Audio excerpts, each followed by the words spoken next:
Fellow Nigerians, today, June the 12th, marks another Democracy Day anniversary and an occasion to celebrate freedom and unity of our nation.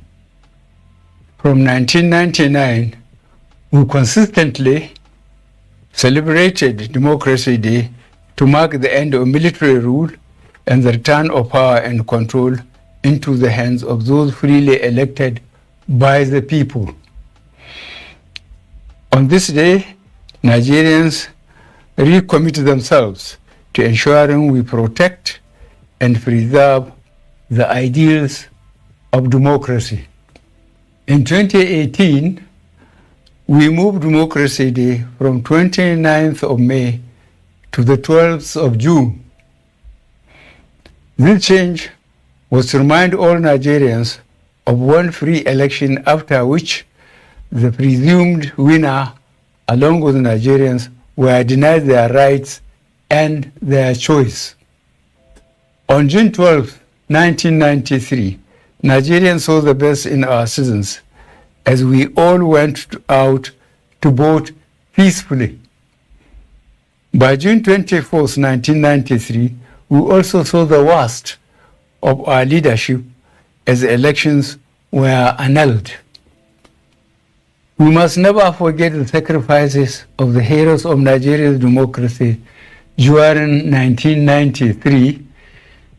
Their patriotism and peaceful struggle should guide our actions, especially when it comes to electing our leaders and holding them accountable now and in future.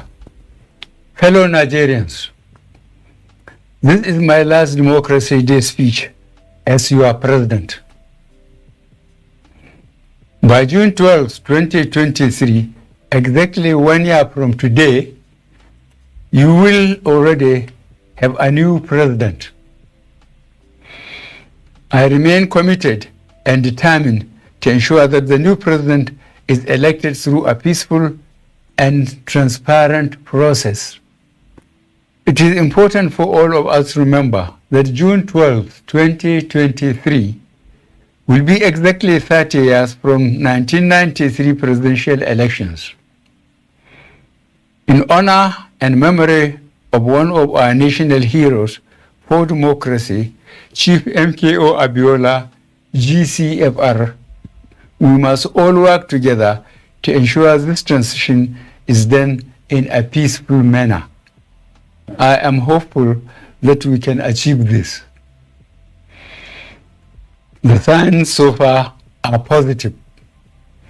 Recently, all registered political parties conducted primaries to select their candidates for the 2023 general elections.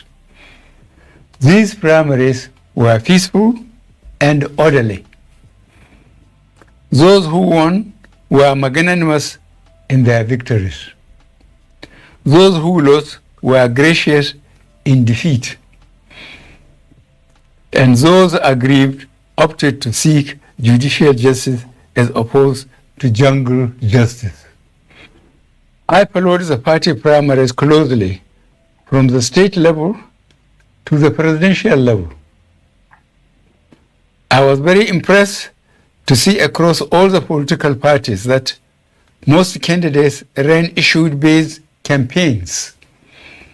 The language and the tone throughout were on the whole measured and controlled. Another positive that came from the 2022 party primaries was a significant increase in women and youth, particularly across all parties. I was very pleased to see this development. This augurs well for the future.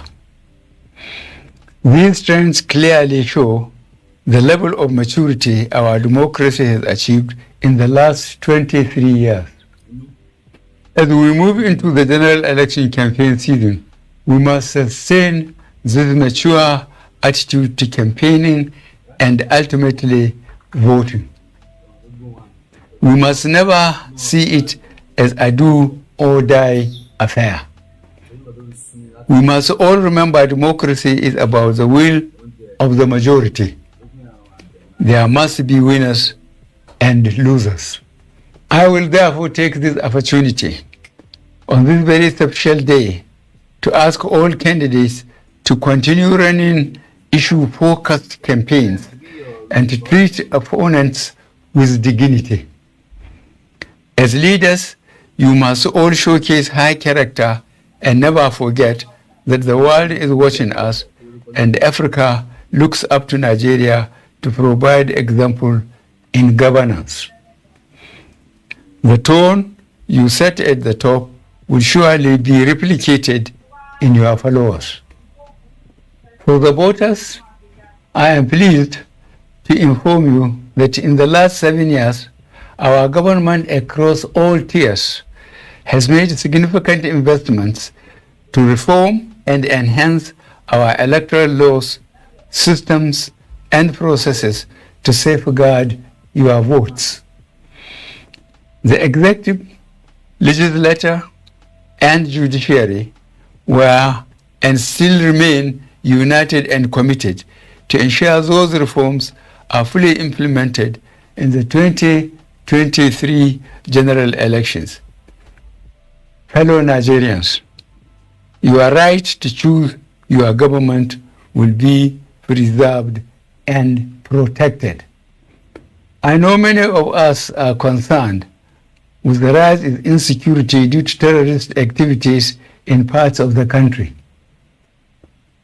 As a government, we are working hard to contain and address these challenges and ensure that the 2023 general elections are safe and secure for all Nigerians. To achieve this, however, we must all contribute. It is not the job of government alone. I ask all citizens to support and cooperate with our security agencies by reporting any suspicious characters and activities to law enforcement agencies. We can only have a safe country if we are able to prevent crime, not after the crime has been committed.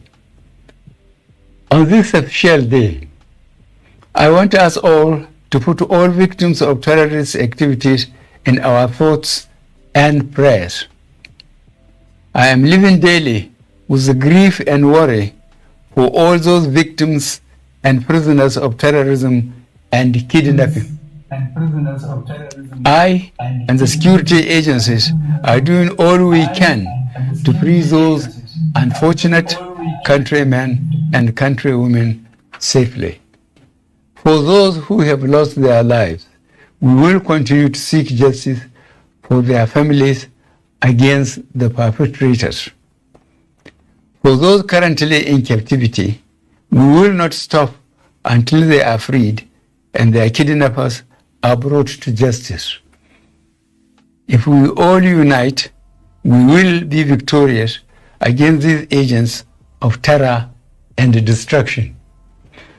We have reformed some of our security structures. Some of the defense assets we procured 3 years ago have arrived and have been deployed. Our cybersecurity and surveillance systems are being upgraded to further enhance our ability to track and trace criminal elements.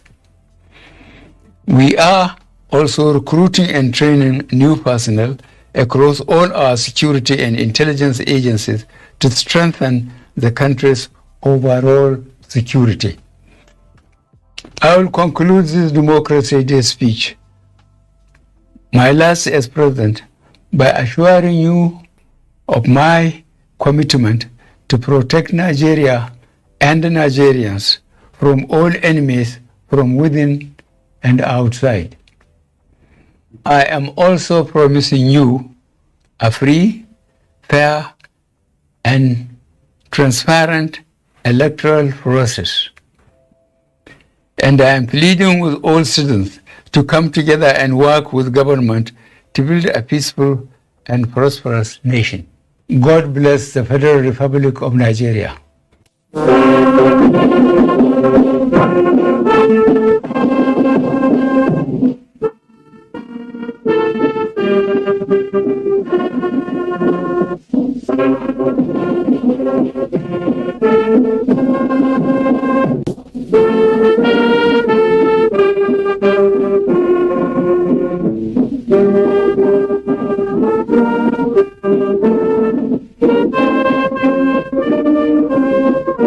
Thank you.